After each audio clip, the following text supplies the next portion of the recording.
سوال یہ پوچھا گیا ہے کہ اگر کسی شخص کو ڈاکٹر روزہ رکھنے سے منع کر دے تو کیا اس کے لیے روزہ چھوڑنے میں رخصت ہے یا نہیں ہے؟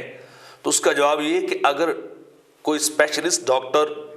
وہ مریض کو ایسی میڈیسن دے رہا ہے جس سے انتہائی پیاس لگتی ہے اور وہ برداشت نہیں ہو سکتی، بار بار اسے پانی پینا پڑتا ہے، یا اسی طرح کوئی شوگر کا مریض ہوتا ہے، اگر وہ بار بار پانی نہ پیے یا کوئی چیز نہ کھائے تو اس کی شوگر انتہائی لو ہو سکتی ہے، ڈاؤن ہو سکتی ہے، تو اس کی مرض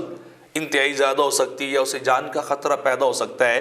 تو ایسی صورت میں کوئی ماہر تجربہ کار ڈاکٹر اگر مشورہ دے تو وہ انسان روزہ چھوڑ سکتا ہے، اس کا عذر شریعت کی نظر میں قابل قبول ہے، اور وہ شخص روزہ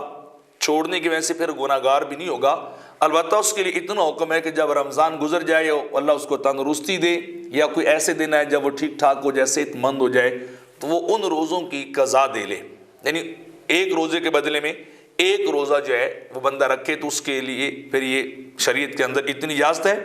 اور اسی طرح فتاوی شامی کے اندر اس بات کو جو ہے ذکر کیا گیا ہے کہ انسان کون کون سی حالت کے اندر جو ہے وہ روزہ چھوڑ سکتا ہے۔ نمبر ایک کہ کوئی مجبوری کی حالت ہو، کسی نے اس کے اوپر ہتھیار اٹھا لیا ہو کہ تو روزہ نہیں رکھے گا تو جان سے مار دی جائے، تو تب بھی انسان جو ہے وہ روزہ چھوڑ سکتا ہے۔ وخوف علاقن، کسی کو مرض کی وجہ سے یا روزہ رکھنے کی وجہ سے اپنی موت کا خطرہ ہو تو تب بھی روزہ چھوڑ سکتا ہے۔ اور نقصان عقل، یا کسی شخص کہ عقل کے زائل ہو جانے کا اسے اندیشہ ہو کہ روزہ رکھوں گا تو میری عقل ہی زائل ہو جائے گی، تو تب بھی انسان روزہ چھوڑ سکتا ہے۔ یا پھر یہ ہے کہ انتہائی پیاس اس کو لگتی ہو کسی بھی وجہ سے، عام نارملی انسان صحت مند انسان کے مقابلے میں، اور اس کو انتہائی پیاس ہو اور وہ پیاس اس کے لیے جان لیوا ثابت ہو سکتی ہو، یا بھوک اس کی ہو کسی بھی وجہ سے، تو وہ بھوک بھی اس کو نقصان دے، تو ان صورتوں کے اندر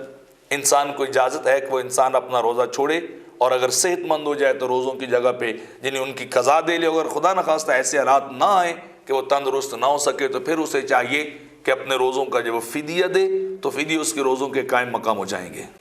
ایسی اور مزید ویڈیوز حاصل کرنے کے لیے ہمارے چینل پرو مظفر فرید کو سبسکرائب کریں۔